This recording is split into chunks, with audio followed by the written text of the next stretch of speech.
Mitsubishi Xpander. Model ni bakal memberi satu impact yang besar kepada seluruh model MPV di bawah harga RM100,000 dekat Malaysia ni. Ini adalah serious killer. Proton sibuk dengan dia punya SUV, Honda sibuk dengan dia punya Honda City, Mitsubishi masuk bawa MPV. Sebelum ni siapa yang kisah dengan MPV dekat Malaysia ni? Especially budget MPV. Sebab tu tak ada satu pun model MPV di bawah harga RM100,000 dekat Malaysia ni yang betul-betul sempurna. Tak ada. Ada pun semua harga orang kaya RM120,000 ke atas. Nissan Serena, Kia Carnival dan sebagainya. So tahun lepas saya ada upload satu video tentang 5 MPV terbaik di bawah harga RM100,000. Time tu saya, Kon, Tanah Krishnan pening untuk senaraikan 5 bajet MPV terbaik tersebut. 5 je, bukan banyak pun. Itu pun susah untuk kita orang listkan. Dan di penghujung video tersebut saya ada tinggalkan sedikit kata-kata pesanan. Jom kita rewind balik dan dengarkan kata-kata pesanan tersebut. Kami rakyat Malaysia berharap kepada syarikat-syarikat pengeluar kereta, tak kira apa brand sekalipun, untuk hasilkan sebuah MPV yang benar-benar sempurna di bawah harga RM100,000. Harga bukanlah satu masalah dan penghalang dekat sini, tapi tradisi.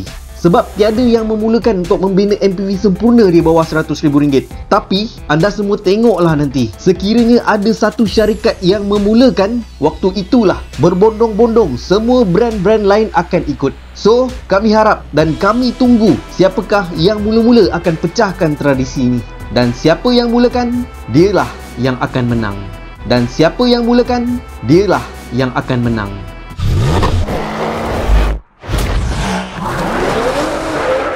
Siapa mulakan, dialah yang akan menang. Tahniah Mitsubishi, korang peka dan koranglah yang bakal menang. Time tu tak ada siapa hiraukan benda ni. Dan sekarang bila Xpander masuk, barulah masing-masing tersentak dan berbondong-bondong nak buat juga. So hari ni kita nak tengok apakah yang istimewanya tentang Mitsubishi Xpander ni dan kenapa saya katakan model ni adalah serious killer dan hampir complete package yang kita cari selama ni untuk sesebuah budget MPV. Sebenarnya untuk berjaya dalam segmen budget MPV dekat Malaysia ni tak susah. Sesebuah MPV tak perlu begitu canggih, ada itu ini bagai. Sebab kata nak jual murah-murah, bawah RM100,000. So tak bolehlah dia nak letakkan semua benda kat dalam MPV tersebut.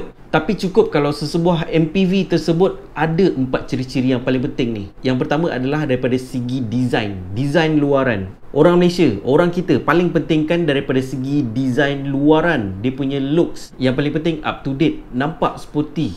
Tapi tak juga begitu ekstrim daripada dia punya segi design. Cukup dengan sesebuah design yang cantik, yang boleh tahan lama, yang boleh nampak evergreen. So untuk Mitsubishi Xpander ni, dia ada ciri-ciri yang pertama tu, iaitu daripada segi design luaran dia nampak begitu bold, nampak begitu sporty. Kalau korang tengok daripada segi hadapan dia, nampak macam begitu robotik, sangat-sangat fresh, up to date, sangat-sangat modern. Dia punya headlight depan ni sangat-sangat kecil, tapi dia punya lampu sebenar adalah dekat bahagian fog lamp ni. Dan korang tengok dia punya logo, banyak chrome dekat situ dan ada tulisan Xpander dekat bahagian atas hood ni, seolah-olah macam Land Rover punya style. Kalau Land Rover, Range Rover, dia ada satu tulisan Range Rover dekat bahagian hood atas ni. So benda-benda yang simple dan murah macam ginilah yang membuatkan nilai value kereta ni nampak up, nampak lebih mahal daripada segi harga dia. Tapi macam mana Mitsubishi begitu kreatif untuk menonjolkan model ni.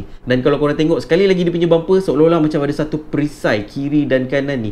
Benda ni sangat-sangat rare. Ini adalah satu identiti baru untuk company Mitsubishi. Dan kita bakal lihat identiti ni untuk semua model-model Mitsubishi hari ini dan akan datang. Termasuk sekali dia punya pickup truck, iaitu Mitsubishi Triton pun ada benda ni. So kalau tengok design daripada segi luaran, first look saja, siapa yang tak terpikat, siapa yang rasa tak tergoda.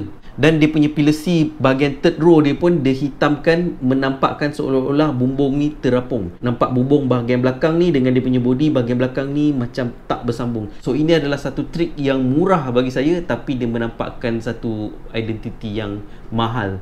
Design belakang bagi saya tidaklah begitu menarik, tapi masih lagi unik dengan dia punya L-shape. Lampu belakang ni membuatkan nampak cantik. Setengah MPV dia cuma ada satu lampu yang vertikal saja, tapi bahagian lampu boot belakang tu dia cuma letakkan reflektor. Macam Avanza yang sebelum ni, lampu dia menegak tapi dia nak nampakkan lampu dia panjang, so dia letakkan reflektor dekat bahagian boot tu. Biasanya dia orang letakkan reflektor yang macam tu adalah untuk sebuah kereta yang tinggi. Bila kereta yang tinggi, dia orang kena letakkan lampu yang melintang supaya kereta tu tak nampaklah begitu tonggek sangat. Dan kalau korang perasan, dia ada satu garisan dekat belakang ni yang membentuk macam perisai, sama macam profil dekat hadapan tadi, cuma belakang dia tak ada chrome. Ciri kedua yang perlu ada untuk sebuah bajet MPV dekat Malaysia ni iaitu practicality yang penuh. Rakyat Malaysia sekarang perlukan sebuah MPV dalam lingkungan harga 6 ke 80 ribu yang boleh muatkan 7 orang penumpang dewasa. 7 penumpang, bukan 5 tambah 2. No, sekarang dah tahun 2020, kita dah tak nak lagi kereta MPV di bawah harga 100 ribu hanya dapat dengan 5 tambah 2 tempat duduk, macam Alza.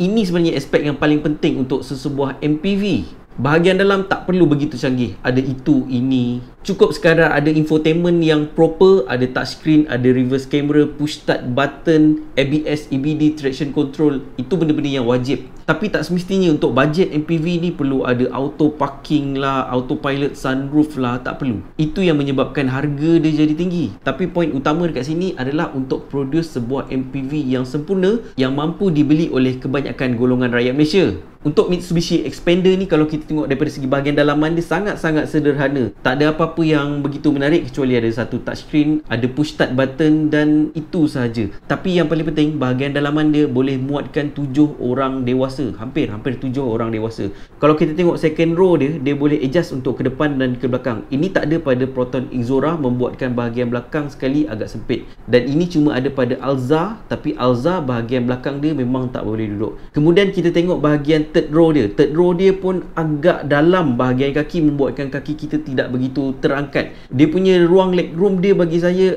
agak decent, dan kalau tak cukup besar, seat baris kedua ni dia boleh adjust ke hadapan sikit. Dan yang paling penting, Mitsubishi Xpander ni bila dibaringkan ke semua seat dia menjadi flat rata, sama macam Exora dan Alza. Tapi untuk Honda BR-V, dia punya seat bahagian ketiga agak luas dan seat bahagian kedua boleh adjust depan belakang. Tapi kekurangan dia untuk Honda BR-V ni, bila dibaringkan ke semua seat, kita tak boleh nak sorong barang yang panjang sebab seat yang ketiga akan jadi bonggol dan ada lubang di tengah-tengah di antara kepala seat ketiga dan kedua. So boleh kata Mitsubishi Xpander ni complete package daripada segi second row, third row, dan daripada segi kalau kita baringkan dia punya semua seat. Dan satu lagi yang saya suka tentang Xpander ni, daripada segi dia punya seat bahagian tengah dia boleh turunkan seat tengah ni menjadikan seolah-olah macam armrest dan seolah-olah menjadikan dia macam pilot seat. Dia ada lubang dekat tengah-tengah ni, so dia memberi lebih ruang lega kepada third row. So bagi saya daripada segi ruang dalaman Mitsubishi Xpander ni perfect. Cuma satu je yang akan spoilkan sangat-sangat Xpander ni, dan saya minta tolong sangat-sangat pada Mitsubishi, janganlah bagi seat warna cerah untuk Xpander ni. Please, bagilah ruang dalaman, door trim, dashboard dan seat semuanya warna hitam gelap. Sebab dekat Malaysia, saya ada highlight dalam video R3 sebelum ni, MPV dekat Malaysia digunakan untuk pergi holiday, untuk pergi vacation, dan orang akan bawa family dia, anak, bini, mak semua, dan dia orang akan makan-makan dalam kereta. So susah untuk jaga kalau interior warna cerah, dan sekiranya yang masuk Malaysia nanti interior dia warna cerah, korang akan hilang at least 20% daripada korang punya prospek market. Dan ciri yang ketiga paling penting untuk sebuah bajet MPV dekat Malaysia ni adalah daripada segi dia punya fuel consumption, iaitu jimat minyak. Orang Malaysia kalau nak beli kereta, soalan pertama dia akan fikirkan minyak jimat ke tak. Dan untuk Mitsubishi Xpander ni, well done, daripada data yang kita terima daripada pengguna dekat Indonesia, kalau untuk highway driving dia boleh sampai hampir kepada 18 km per liter. Wow, sangat-sangat jimat untuk kategori MPV. Sebuah kereta yang besar yang boleh muatkan 7 orang penumpang, dan kereta tu sendiri sebenarnya dah berat. So, 18 km per liter bagi saya sangat jimat.